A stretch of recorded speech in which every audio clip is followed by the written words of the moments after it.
O que faz algumas pessoas atravessarem as tempestades da vida com uma calma quase desconcertante, enquanto outras desmoronam diante do primeiro impacto.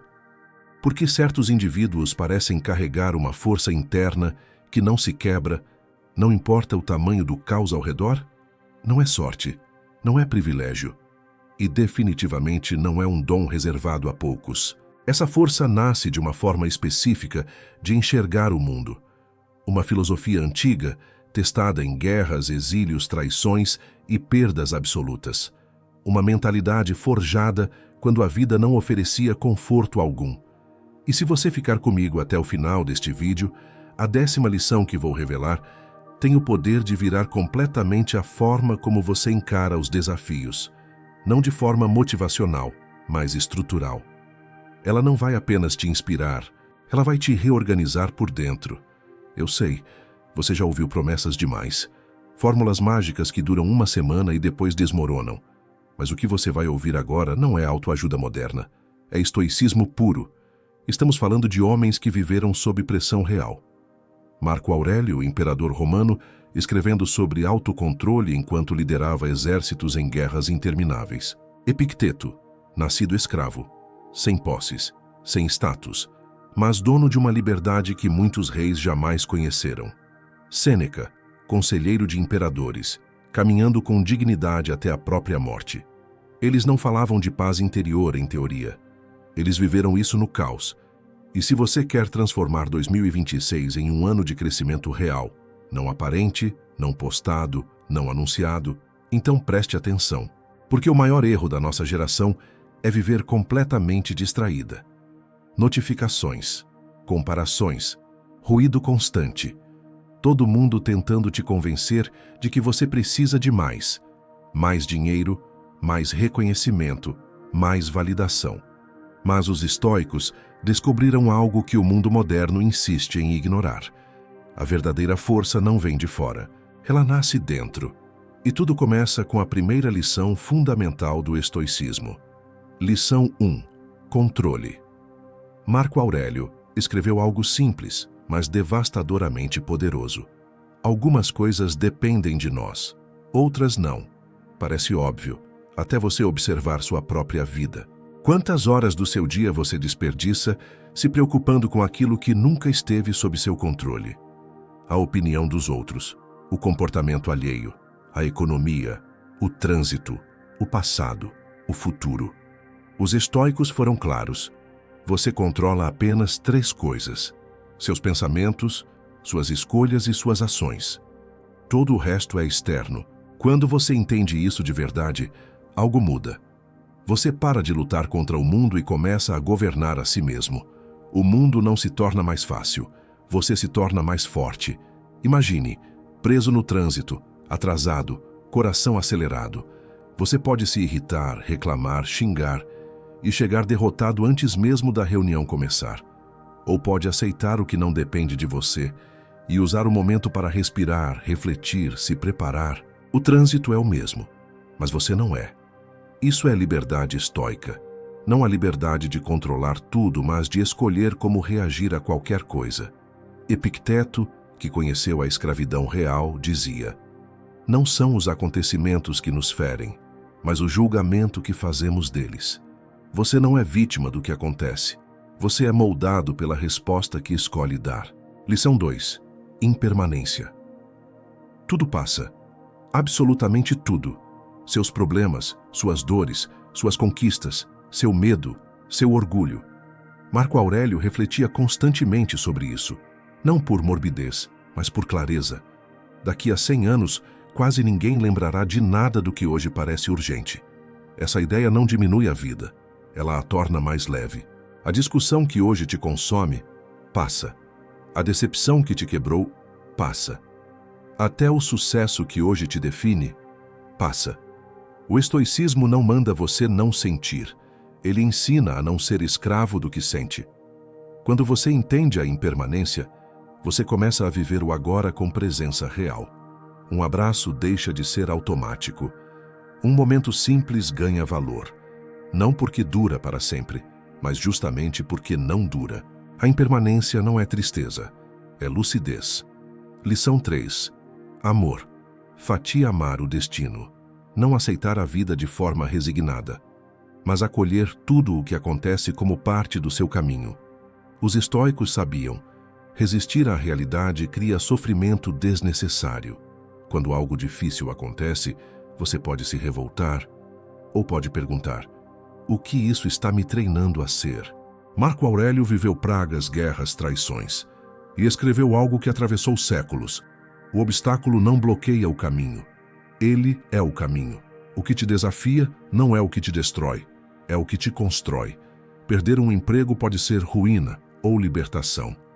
O fim de um relacionamento pode ser abandono ou reencontro consigo mesmo. Não é romantizar a dor, é extrair sentido dela. Lição 4. Virtude acima de tudo. Para os estoicos, só existe um bem verdadeiro: o caráter. Riqueza, fama, saúde, status. Tudo isso é secundário.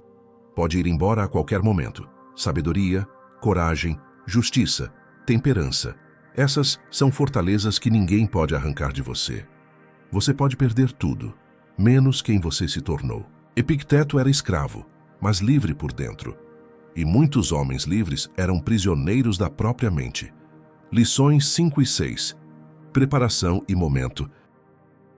Mas os históricos não evitavam pensar no pior. Eles se preparavam para ele. Visualizar perdas não enfraquece, fortalece. Quando você aceita que pode perder tudo e ainda sobreviver, o medo perde poder.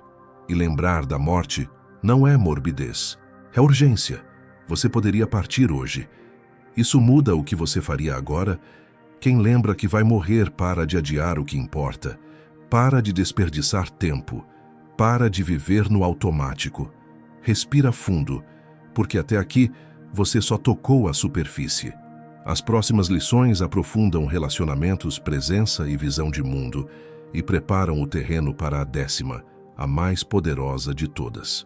Existe algo libertador e ao mesmo tempo perturbador quando você percebe que a sua vida não é um evento isolado. Você não surgiu do nada, você não caminha sozinho, você não é um erro perdido no caos. Você faz parte de algo imensamente maior. Os estoicos compreendiam isso com clareza impressionante.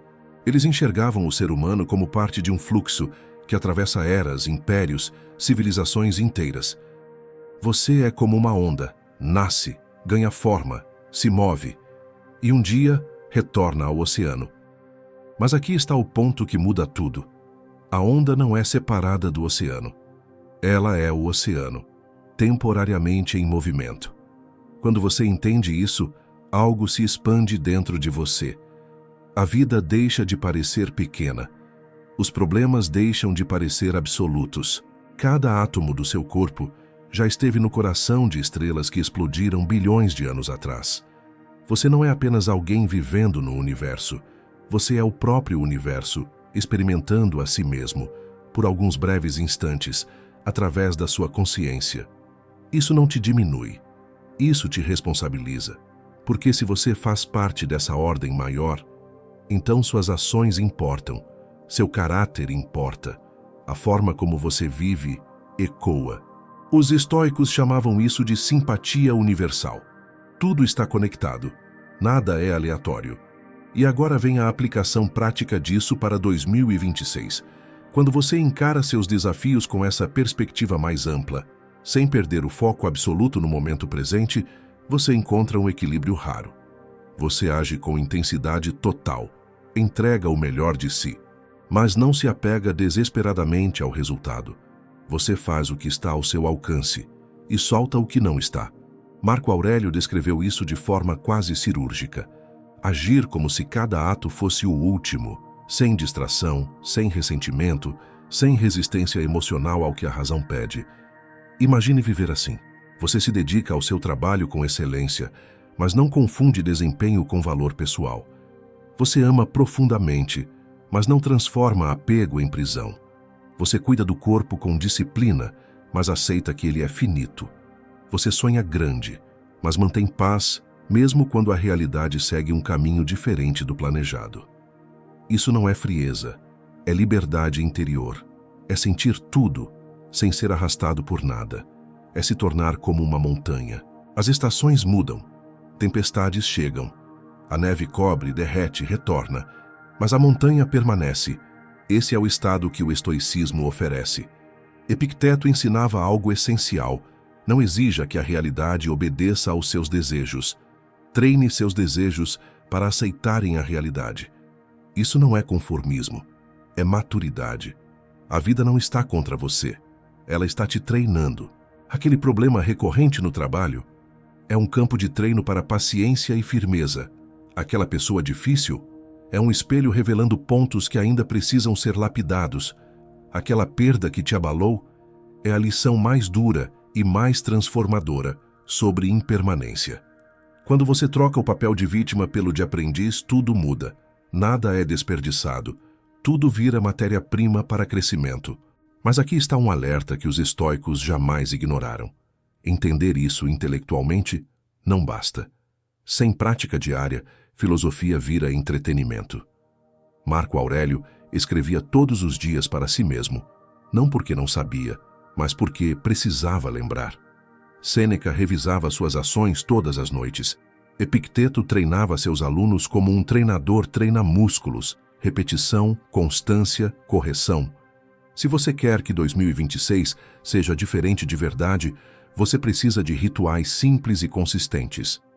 Alguns minutos pela manhã para alinhar a mente. Alguns minutos à noite para revisar o dia. Perguntas honestas. Onde mantive serenidade? Onde perdi o controle? O que aprendi hoje? Não é sobre perfeição, é sobre continuidade. Cada retorno à prática fortalece o caráter, mesmo falhando, principalmente falhando. Com o tempo, aquilo que antes exigia esforço consciente se torna natural. Você não pratica mais o estoicismo, você se torna estoico. E agora precisamos desmontar um dos maiores equívocos modernos. Estoicismo não é repressão emocional, não é virar pedra, não é engolir tudo em silêncio. Os grandes estoicos sentiram profundamente. Marco Aurélio chorou perdas devastadoras. Sêneca expressou tristeza e medo. Epicteto reconhecia a dor como parte da experiência humana. A diferença está na resposta. A primeira reação emocional é automática, biológica, humana. O treino estoico começa depois dela. Você sente a raiva surgir, mas escolhe não alimentá-la. Você percebe a tristeza, mas não se afoga nela. Você reconhece o medo, mas não entrega o controle. As emoções são como ondas. Elas vêm. Você não impede isso, mas pode decidir se vai surfar cada uma até a exaustão ou deixá-las passar. Um exercício simples para 2026. Quando uma emoção forte surgir, pare, respire, nomeie. Isso é raiva. Isso é ansiedade. Isso é tristeza. Só isso já cria espaço. Você deixa de ser a emoção e passa a observá-la. Depois investigue o julgamento por trás dela. Que crença está alimentando isso? Questionar julgamentos é recuperar poder. Os estoicos também sabiam que ninguém evolui sozinho. Eles trocavam cartas, tinham mentores, criavam comunidades. A filosofia é um caminho coletivo. Para 2026, encontre sua tribo. Pessoas que compartilham valores, que te desafiam sem te diminuir, que te lembram do caminho quando você se desvia. Espelhos humanos são essenciais. E lembre-se de algo fundamental. Estoicismo não é sobre chegar à perfeição. É sobre caminhar na direção certa. Você vai errar, vai reagir mal, vai esquecer princípios. Isso não é fracasso, é parte do treino. A mente precisa de higiene diária, assim como o corpo. Não se culpe. Observe, ajuste, siga. Outra prática poderosa que os estoicos valorizavam: simplicidade voluntária. Não para rejeitar conforto, mas para não se tornar escravo dele. Viver de vez em quando com menos. Para lembrar que você precisa de muito pouco para estar bem. Isso dissolve o medo da perda. Quando você sabe que pode ser feliz com pouco, a vida para de te chantagear. A verdadeira riqueza não está em acumular, está em depender menos. Epicteto dizia: rico não é quem tem muito, é quem precisa de pouco. Faça um inventário honesto para 2026. O que é essencial? O que é excesso? Você vai se surpreender com o quanto sua felicidade já está sob seu controle. E agora, chegamos ao ponto final. Os estoicos ensinavam que a qualidade da sua vida é determinada pela qualidade dos seus pensamentos. Você é o guardião da sua mente. O que você alimenta, cresce. Ressentimento gera amargura. Gratidão gera abundância. Responsabilidade gera poder. Pergunta final. Que sementes você está plantando agora? Para selar essa jornada, faça algo simples. Escolha uma lição, apenas uma, e pratique intensamente por 30 dias. Registre, observe, ajuste. Depois escolha outra. Em um ano você não será a mesma pessoa, não por mágica, mas por construção. Os estoicos viveram em tempos brutais. Ainda assim, deixaram um legado de serenidade e força que atravessou séculos. Agora esse legado está nas suas mãos. Você pode consumir ou pode viver isso. A escolha, como sempre no estoicismo, é sua. Respira, levanta e vive com virtude. Porque viver bem não é evitar problemas, é manter dignidade, clareza e firmeza, independentemente deles.